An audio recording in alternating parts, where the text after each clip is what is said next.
One of the most impactful ways that rare disease communities can create progress is by investing in the next generation of researchers. Over the past 3 years, Global Dare Foundation has helped to support the fellowship of Dr. Wedad Fallatah at Kennedy Krieger Institute and Johns Hopkins University. As she concludes that fellowship, I sat down with her to discuss what she has learned from her work in adult refsum disease research, the challenges that remain, and the role of you, the patient community, and the opportunities that lie ahead. Hello, everyone, and welcome. As part of the Global Dare Foundation Summer Spotlight Series, I'm delighted to be joined today by Dr. Wedad Fallatah for a conversation about the future of adult refsum disease research and the road to better outcomes for patients and families. Dr. Fallatah is a clinical and research fellow at Kennedy Krieger Institute and Johns Hopkins University, where she is focused on peroxisomal disorders while training under the renowned researcher Anne Mosier. Her work has spanned both laboratory research and clinical biochemical genetics, giving her a unique perspective on the challenges as well as the opportunities facing rare disease research today. Global Dare Foundation was proud to help support Dr. Fallatah's fellowship, and we are grateful for the contribution that she has made to the adult refsum disease community during her time at Kennedy Krieger. As you prepare for the next chapter of your career, this felt like a wonderful opportunity to reflect on what you've learned, how the field has evolved, and what still needs to happen to improve outcomes for people living with adult refsum disease. Dr. Fallatah, thank you so much for joining us today. Thank you. Thank you so much. Thank you for that great introduction. So I think it was wonderful to be in this group, and I learned so much during this last 3 years. I started as a research postdoc here, and I was honored to be part of a wider group to establish a novel mouse model in which we studied the adult refsum disease in those mouse model and learn more in terms of the biochemical phenotype and how is this model will mimic the patient's community. And that will help us actually not only to learn about the pathophysiology of the disease, but planning ahead for the preclinical trials for developing therapy in the future. Wonderful. So to start, I was wondering if you could tell us just a little bit more about yourself and really what drew you to both genetics as well as the rare disease research area. Okay, that's a great question, Diane. So let's say back in the in the past. So I was born and raised in Saudi Arabia, in the West area, particularly of Saudi Arabia. And I always have this curious personality. During med school, I like also puzzles. So one of the first patients I encountered in the pediatric was diagnosed with a genetic disorder, and I have to draw the whole family history, and I used the family pedigree. And I just felt in love, and I think it's part of me that's to help the patient to understand the condition, find the diagnosis, and also communicate with the whole family about that condition. After I finished med school, I had the opportunity to study abroad, and I joined with the University of California, San Diego. I studied clinical research in genetic and dysmorphology.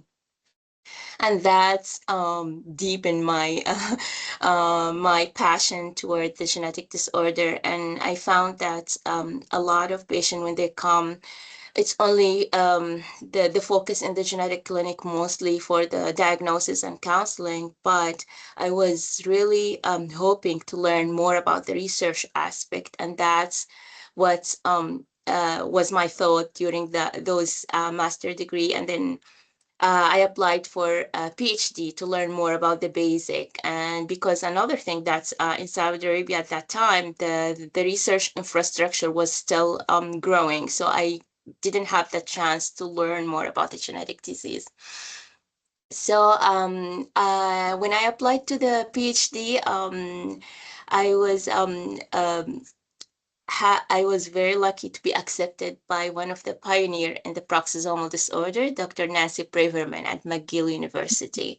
And that's how I started to be in the paroxysmal disorder community. And I worked with one of the condition called rhizomelic chondrodysplasia punctata. We worked to characterize the mouse model, and also we learned for the milder phenotype of those patients. So I was very honored to meet the patients and help to define a milder spectrum of the disease that we didn't know about before. And then after the PhD, I was like thinking to broaden my spectrum for learning, but be also in touch with the paroxysmal disorder. And that's how I get in connect with Ann Muser and Kennedy Krieger. And they were looking for someone to learn and build the skills for the mass spectrometry.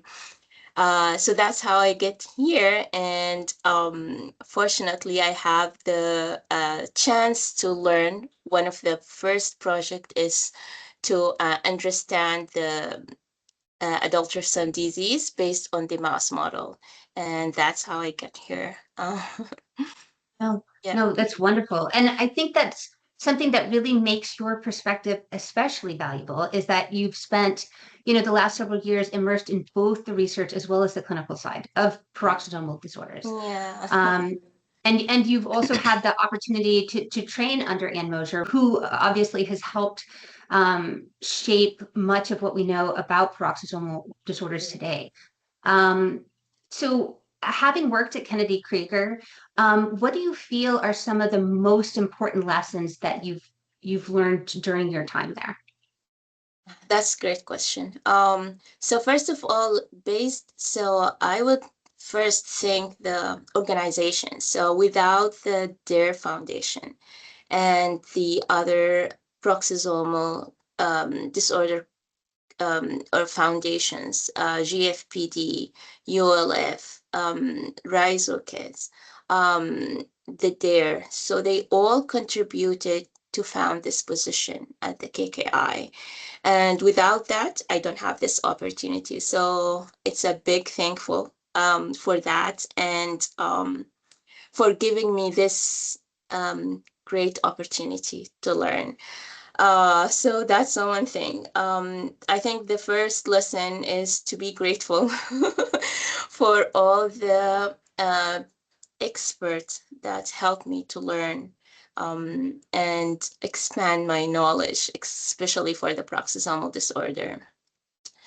One of the things that I learned is that we have to have a natural history study for the disease before you start delineating about the condition, because without the natural history, you don't know where to go and you don't know about how is the disease progress in patients. So, and that's what's good for the DARE Foundation, that now they are starting the natural history study.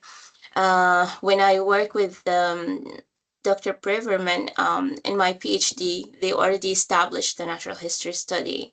And from that, one of my projects, when I work with the milder form of RCDP, I learned that it's very important, it's crucial to start with the natural history study first to learn about the disease, because we don't know a lot about aspect of that.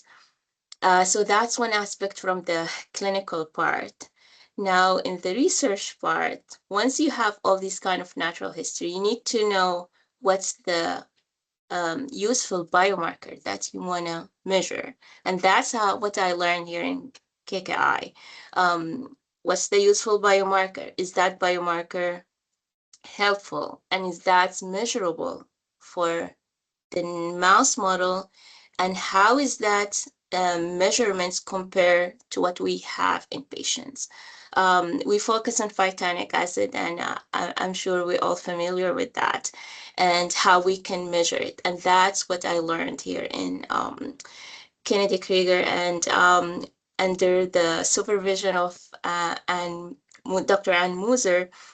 She helped me to actually learn all the basic and how to measure this phytanic acid in plasma, in tissues, in the mouse model, and how also to process and how to do all the techniques and the tricks for measuring that phytanic acid. We were able to see the increase in phytanic acid in the mouse model, and that's comparable to the human patient. But let's say for the retinopathy that's the patient they have, or the neurological aspect, we're still in progress for that. And that's what I think future study needs to focus on, to find a measurable thing that we can do in a mouse model, and then to find that's comparable to the patients, and to build or establish research that can help to fill that gap. We've talked a lot about the gaps that we have with our understanding in adult refsum. We've talked about some of the emerging opportunities. You mentioned the natural history study. So in terms of moving forward over the next few or several years, it depends on strong partnerships, not just with researchers and clinicians, but also the patients and the families as well. And so I wonder if you could maybe comment on how patients and families and supporters of patients with adult refsum really help to accelerate progress in adult refsum disease. That's a very important thing. Without the patient, we can't do anything. So patients, families, supporters, they all part of that equation.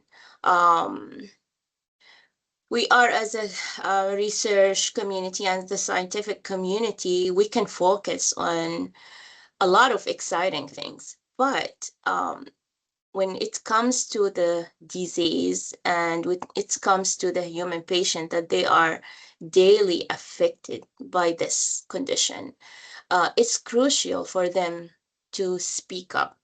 It's crucial for them to discuss this with the community. And here at the DARE Foundation, you are very lucky because you have that opportunity to discuss and to speak up. And you have also someone who is expert in the field for this condition.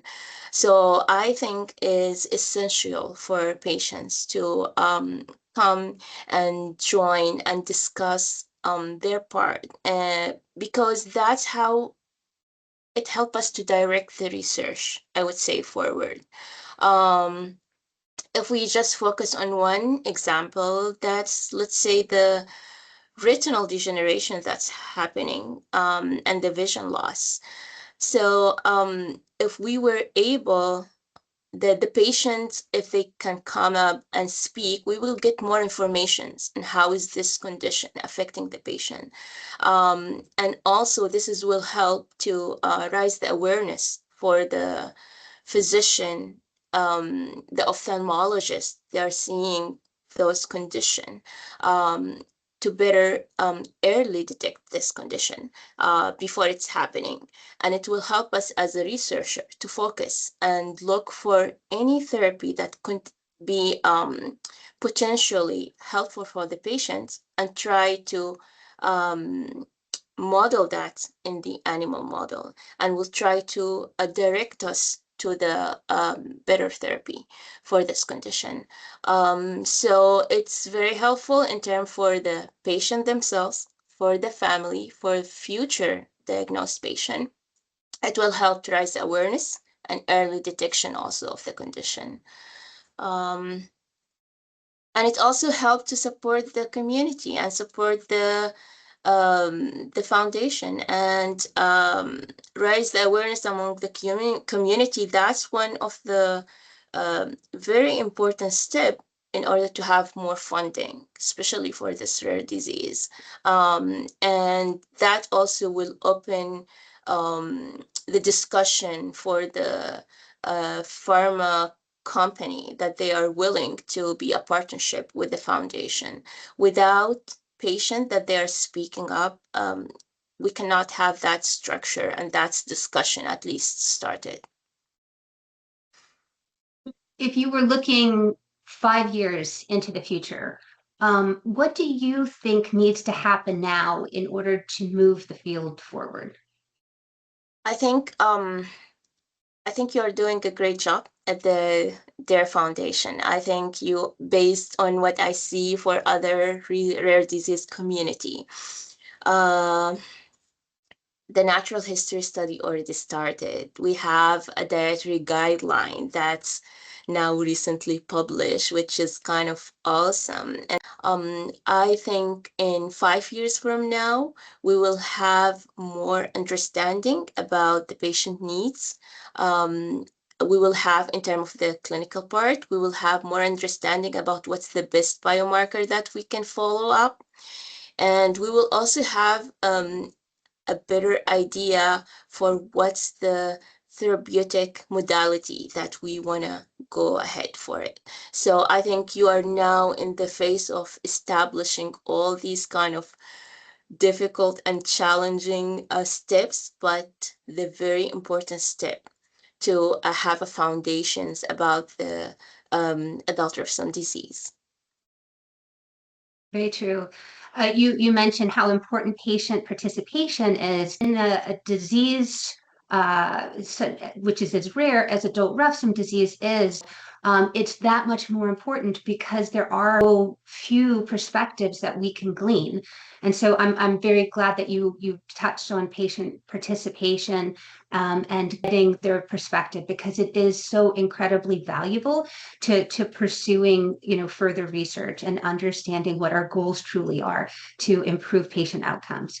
I think one thing that many people may not realize is that research, it doesn't move forward on its own. It requires scientists and infrastructure and funding and long-term commitment from the community. And you mentioned your fellowship was supported in part by Global Dare Foundation as well as other peroxisomal disease organizations.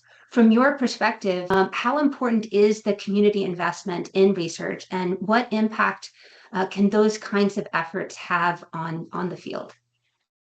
It is very important. It is crucial because also this is it's kind of a very nice message for the younger generations if you have this kind of funding that can help a fellow or a trainee that can pursue um, their study in this of the rare disorders. And now with this kind of rising awareness about the rare disease conditions and moving toward the precision medicine and the therapeutic, this is kind of very exciting field to be with and to work in.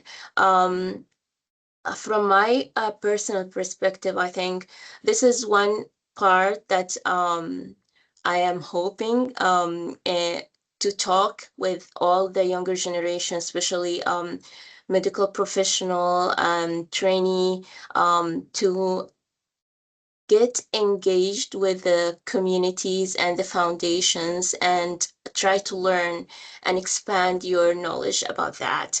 And I think that's very impactful because you will learn not only about the disorder that you are studying, but you also learn about all the other skills in which how you will professionally talk to the patients, how you will also talk about the disease conditions in a lay language, not in the research. So it's very good.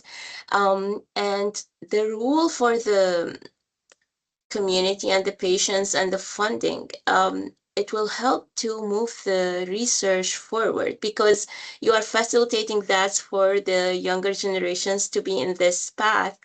And also you are opening a lot of discussions, so you're opening a lot of opportunity to learn about that condition from different perspectives. So not only from the patient or the physician, but you are now engaging new generations in the room, and that I think will widen the opportunity to learn about the condition. I think that will be very helpful for the research.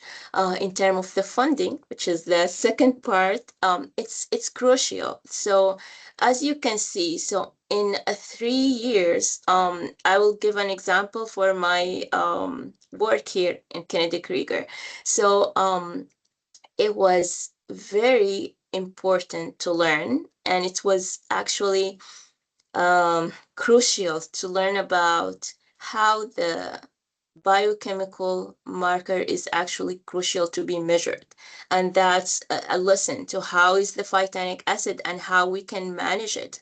And also look at the food and what's the phytanic acid amount in that food. So that's another aspect I didn't talk about, but that's another thing that I learned here in Kennedy Krieger. And that helped us to establish the dietary guideline for the patients. So imagine how is that impactful in only 3 years with the help with Ann Muser. So we were able to measure a lot of food contents, phytanic acid content in food, and also look at the mouse model. So I not only learn about the basic and that mouse model, but I also expand my knowledge in other modalities of the condition. And I learned from the community by participating in the meeting and by participating in the sometimes the active awareness weeks that's like last year that you did. So that's how I learned, and also by the being part of the board, and I learned from other researcher and other physician and how their perspective about the condition. So that with all of that, it will not happen without the funding that's coming from these organizations and from the help from the patients. So I'm very grateful about that. One of the themes that really comes through throughout this conversation is that progress in rare diseases is a shared effort. Yeah. Researchers, clinicians, patients, families, advocates, and of course the foundation are all important key players in moving the field forward. You've spent the last several years really helping to advance the field and working with some of the leaders in peroxisomal disease research. So as you prepare for this next chapter of your career, what gives you sort of the most hope about the future of adult refsum disease research? That's very nice. Well, seeing this discussion between us about the future, that's what make me hopeful, because we are kind of moving forward. I know it's a baby steps, but we are moving forward, even if we're not seeing the whole picture right now. But as you can see in our small community,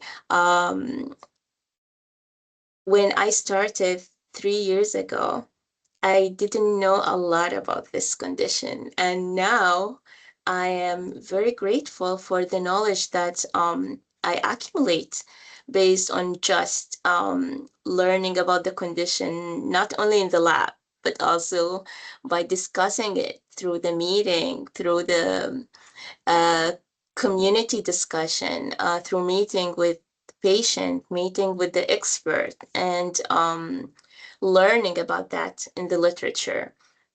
So I think it's very helpful to see that discussion happening. What I am hopeful for is to widen this discussion and maybe helpful for earlier diagnosis for this condition, because we know it's a late onset condition, but imagine we can diagnose this condition earlier. How is that will helpful for the patients? I'm also hopeful for a stronger international collaboration. As I told you, so I am originally from the Middle East, and to be like, I was very curious to see how is this condition actually in the Middle East. I have no idea how is the adult refsum condition. So that's when I think one rule from my other things that I want to do, but to go and raise awareness, particularly in the Arab worlds, about this condition, and learn if we have patients in that, and make a collaboration with you guys at the Dare Foundation. Also, I'm hoping for a robust natural history data. So with all these kind of information that we are collecting throughout years, I think in the very near future, we will have a lot of information regarding that. And hopeful for developing more sensitive biomarkers for this condition, and not only focusing on phytanic acid. And this is, I think that will help to support future disease-modifying therapy. So I think that will be the biggest hope for the families and the patients. Wonderful. Dr. Fallatah, thank you so much for sharing your time and your insights and Thank your you. work, of course, with the Adult Refsum Disease community. We are very grateful for everything that you have contributed during your fellowship, and very excited to see where your career takes you next. And thank you to everyone watching. Research progress happens because of the combined efforts of patients, families, clinicians, researchers, advocates, and organizations all working together.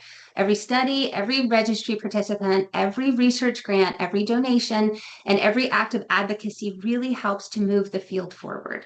We hope that this conversation has provided some perspective on where adult refsum disease research stands today and where it may be headed in the future years, and how each of us can play an active role in building a better future for this community. Thank you for joining us. Thank you.